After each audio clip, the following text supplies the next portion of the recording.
are married. So it's not a question of using this or using that. You have to be faithful to your partner, care for your future. Please, our students, you should mind all these, I don't know the name to use for them. They will come here Friday night, organize young girls, and taking them out. Aristos. Aristos. I don't want to use them. They gather around. I usually see them on Friday nights with vehicles, on buses, and the young girls will just dress in a very terrible manner, and most of them exposing all virtues that God has blessed them with. That is very wrong. Avoid such people. HIV/AIDS destroys, it kills, and we are preaching also that you should know your status. We are advocating that you should know your status, that you should go for checkup and you should go for screening. Do we do it at the medical center? Yes. That's very good. So the medical center services are there for us. We have talked about protected sex. I'm not preaching that you should desist from it. I'm preaching abstinence. That is where I stand. Protect the unborn child from being infected. Infections with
want to appreciate the support and collaboration through our rally today. In a usual manner, what we gather here to do is to serve refreshment, and where you are being served, we use the opportunity to give one or two health talk as an enforcement what you have got so far. So, number of doing short talk. We have a lot of experts here, so we have resource persons in abundance. Please, just give us the talk for someone to give us the talk. I'm also expecting Dr. Obai, Director of Medical so I want to use some testimony.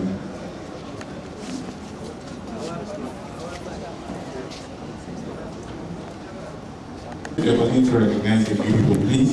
Pardon me if I don't mention your name. You are all highly important people. Let me start here. Professor Olu Kayode Amon is the Dean Student of Medicine. Thank you, sir. Thank you. Professor Michael is also here, Dean Faculty of Education. Director of Medical Services, Dr. Mr. Kamata for Party, also. And the Chairman, Medical Center Management Board, Professor Ajuni Chukwu is here. And the Member Medical Center Management Board, Dr. Oshobi is also seated here. And all of you are all important. I welcome you. So I will call Professor Amon. His time is very nice, and we appreciate all he has been with us so far. So I call him to just give us 1 or 2 words of advice.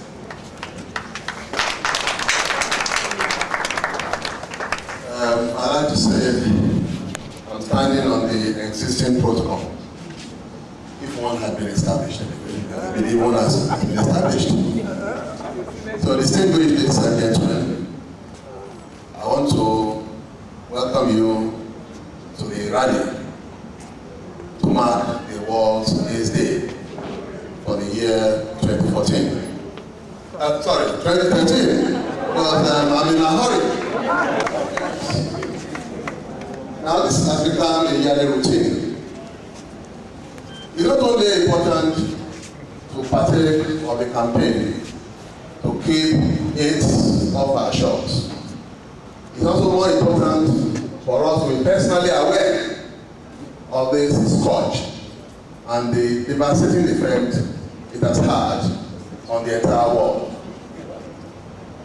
Many parts of the world are really feeling the scourge more than other areas. And the difference is that of education and awareness. For example, we know of places in Africa, in East Africa, in South Africa, where the effect of the pandemic is more highly felt, even in Bangladesh, in India, in the developing world, in a nutshell, as opposed to the developed world, where the level of literacy is very high. Consequently, everyone knows about it, and you also know how to control it and how to avoid getting infected with the AIDS pandemic. Here at the University of Lagos, we know what it is. But what we are doing today is not only to campaign, but to do something good to ourselves, to our own bodies. Many people don't even know that they are living corpses until they drop dead. That their sugar level is high until there is a fortuitous detection one day, due to one test or the other, through which they now come to know that they have been living dangerously over time. Or sometimes you just drop dead and you don't know the cause until you do autopsy and you now find that this person has been living with diabetes. Many people who have diabetes don't know they have it until one day they are just lucky that it was detected before it gets out of hand. So what we are doing, what we have done today, taking part in this walk around, is for our own good. We have broken a lot of calories since we went out. But I believe each of us has taken not less than 6,000 steps since we started. And that translates to, about 2.5 kilometers. And if you do 2.5 kilometers on a daily basis, you will be a very healthy person.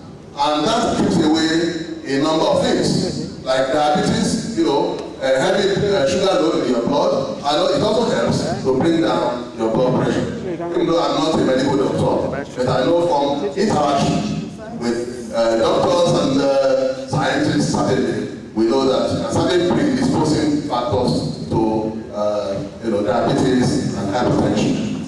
So, and it will do us a lot of good. Because if you don't exercise your muscles, you even run the risk of muscular wastage. And in the end, you pay for it. So therefore, let's today mark the beginning of regular exercises on our own part. I know those who go to church, they dance every Sunday, and dancing is part of exercising. But while we were going around, I moved around to a lady who danced also, that I need to watch you on Sundays, that you'll be fantastic. Fantastic dancer. So, it's not only Sunday medicine that exercise should be. It should be our daily routine. So, apart from sensitizing the world about it, we are also sensitizing ourselves about the need for regular exercises. So I want to thank the Medical Center for organizing this year's World AIDS Rally. And next year, by the grace of God, we'll also be here to join you. So, thank you very much. Thank you, Prof. So, let me just quickly make one announcement. In case you need a magazine, but we have a public lecture tomorrow and you are all invited, I'll quickly call Professor when the Dean Faculty of Education to give us voice. Good afternoon, ladies and gentlemen. Our medical director, dean of students, all distinguished medical practitioners who are here, and our dear students. It's my pleasure to be here this year to mark the World AIDS Day being organized by the Medical Center. So I want to appreciate the Medical Center for putting together this program. We are celebrating the World AIDS Day. We are not celebrating, we are marking the day. So we are marking the day, but I want to say that we are celebrating life. So it's the fact that we are alive together, that's why we come together and have this day in March. And I will just give you the genesis of all the celebrations that we are having, whether you are marking it or you are having a rally, but the message is simply put across the fact that they want to celebrate life. They want people to live long. As much as possible, we want to put a stop to eradicate the spread of the HIV/AIDS. And this is one of the Millennium Development Goals.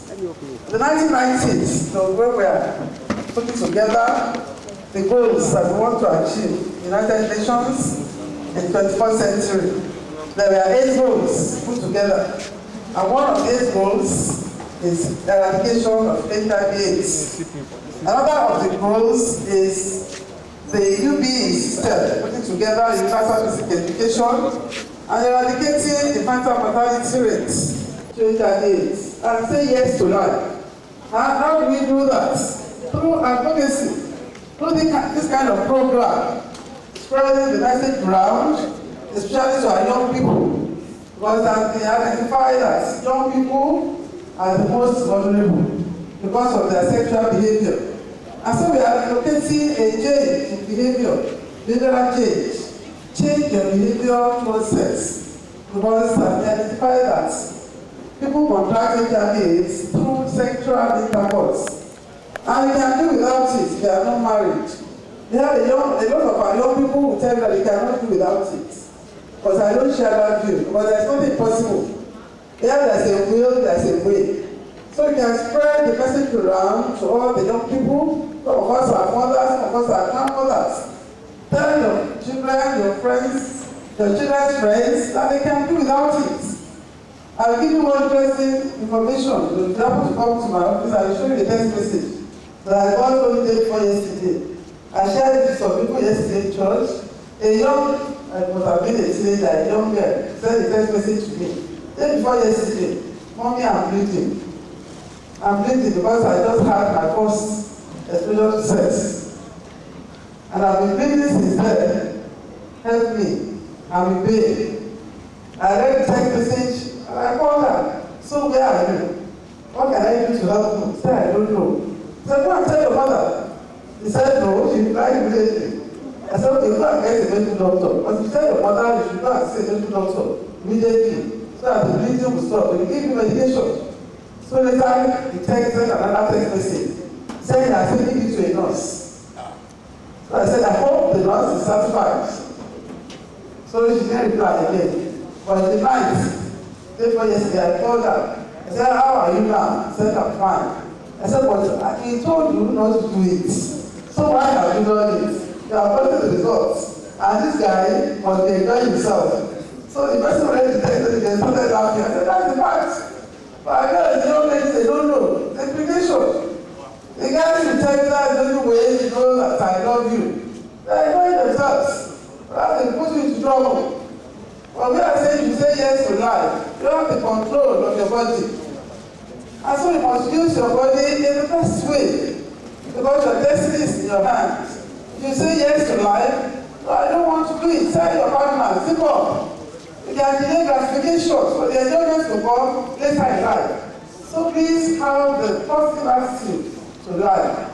Say no to premarital sex. And if you must do it, use condom. Some people say that they are sexually active. Tell your young ones, this is not sexually active. You have to control yourself, self-discipline. That was their girls. You don't have to eat everything that you like. You like rice, not every day you must eat it. You have some self-control. So you tell yourself, this is not good for me. You want to control it. Delay gratification. It will come later in life. And then, some of us are fed up with it. And I say, you sooner or later, you're tired of this sex. So why don't you delay it until you are ready for it? Well, I want to congratulate the medical center once again for putting the program together. And the program continues tomorrow. They are going to have a lecture.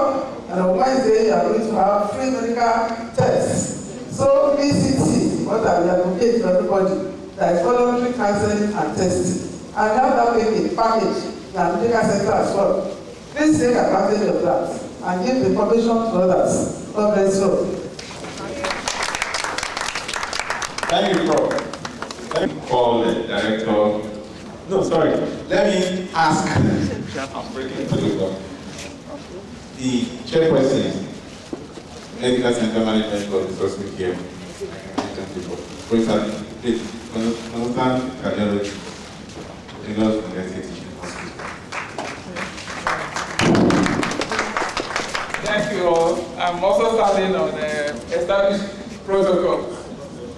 On behalf of the Medical Center Board and the Medical Center itself, the staff, the students and staff that we're looking after, we wish to thank the highest order of management of this university, the VC, the council, the management, for being committed and supporting us to do what we know we could do.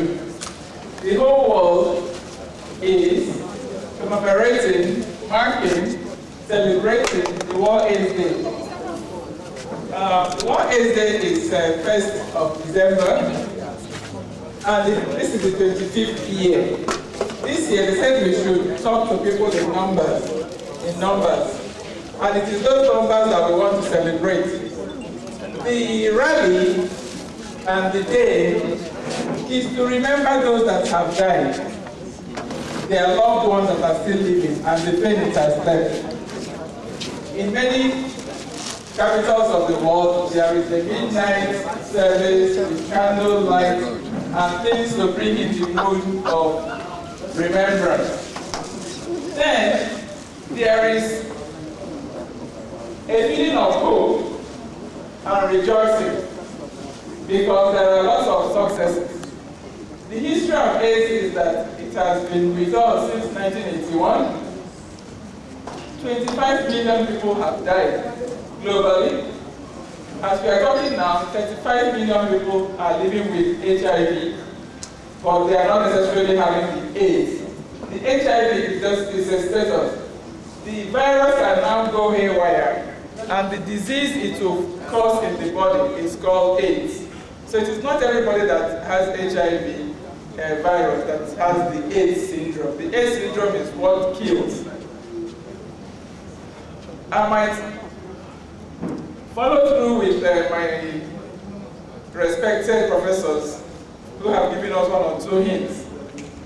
There is so much to share, but the world wants us to know, especially the World Health Organization wants us to know that the death rate is coming down, at least 33%, if you compare 2005 to 2012, in many sectors, because of the highly active antiretroviral agents, the name of the medications that are used. But there is a segment of the population that it is rising.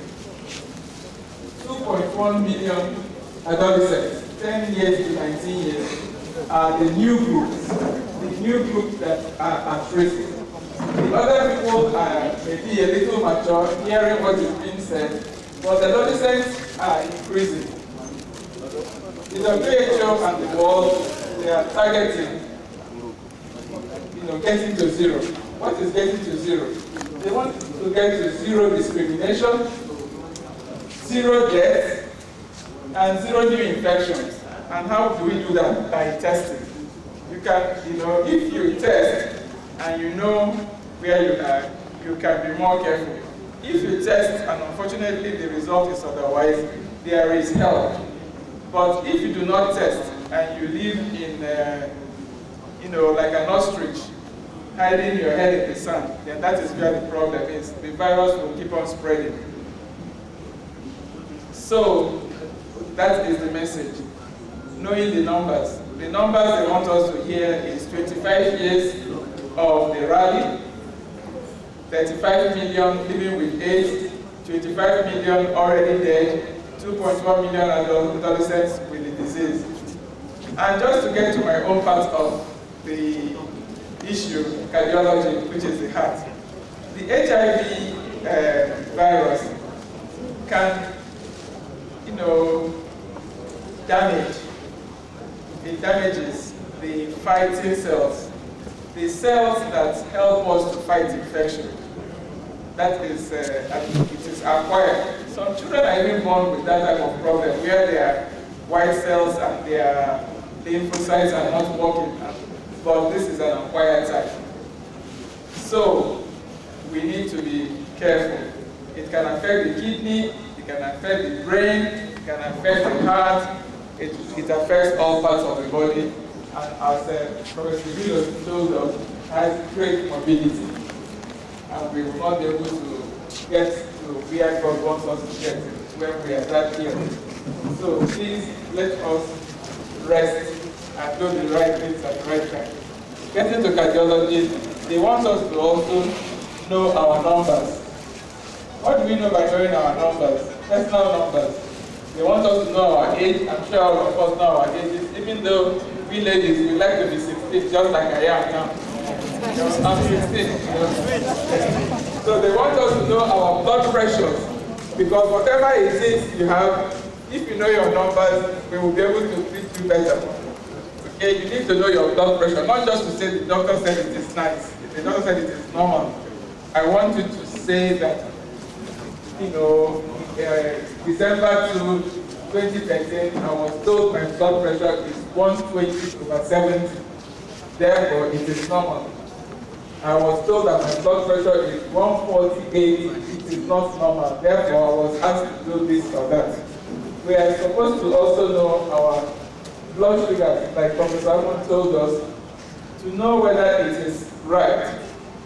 We're supposed to know our cholesterol level, not to know whether it is normal, but to know that it is 150, 170, and using the bigger number, because we have two measurements for cholesterol, which confuses people a little bit. I always say it is like miles and kilometers. We are used to shillings, we were born in those days, before Naira came. So if we measure cholesterol with milligram, the cholesterol that we want you to have, the worst cholesterol you should have is 190, the worst, not the best. Because if you have hypertension, we want it to be lower than 190. If you have diabetes, we want it to be much lower, maybe 150. So we are doing individualized care, but the overall highest cholesterol we want for everybody is 190, and then it needs to be lower for some people. Then for your blood pressure, for the young people, as a little guide, the systolic blood pressure should be your age plus 100.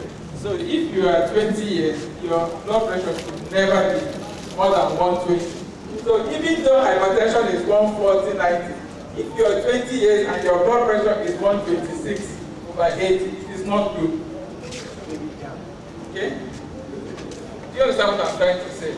Okay. So, but globally and for everybody, 140/90 is hypertension. But for you, once you are 20 years old and your blood pressure is 128/80, of course you are not 28 years, you are 120, you are only 20 years, so your blood pressure at that level should be 120. Okay? However, for the older ones, like us, when you are 70 years, you are not allowed to be 170/80. That time, we want you to be 140 and below. Okay? So, this is the little I will share with you for now. But the world has a feeling of remembrance, a feeling of hope, a feeling of rejoicing, because the HIV/AIDS is going to be dealt with and will be removed and will be destroyed before long. We praise God and we thank you for everything. Thank you very much. Thank you very much, Prof. I'm sure I'll quickly call on Director of Medical Services to say 1 or 2 words before we call it a day. Dr. Aria Papa. Good afternoon, everybody. There's really not much more to say. Everything has been said during the rally and as we were sitting down here. So I just want to thank everybody for being part of today. And we are hoping part of the remaining 2 days. The letters we sent around to the various departments. Unfortunately, there was a mistake there. It was mentioned that the lecture will be on Wednesday. The lecture is tomorrow.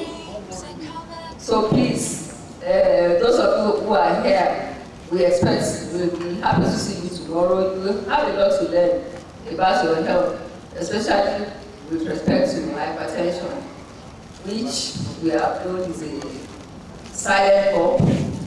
A lot of people are harboring the disease because they don't know, because it doesn't give any symptom. Usually, some people say that when my blood pressure is going up, I know because we start having headache. Hypertension does not normally give symptoms. So a number of people we know for the first time by having a cardiac event, what we call cardiac events. There are many of them. It could be stroke, it could be blindness, it could be renal failure. So, everybody knows that there's an increase in kidney failure in the country. We have people having kidney failure and looking for money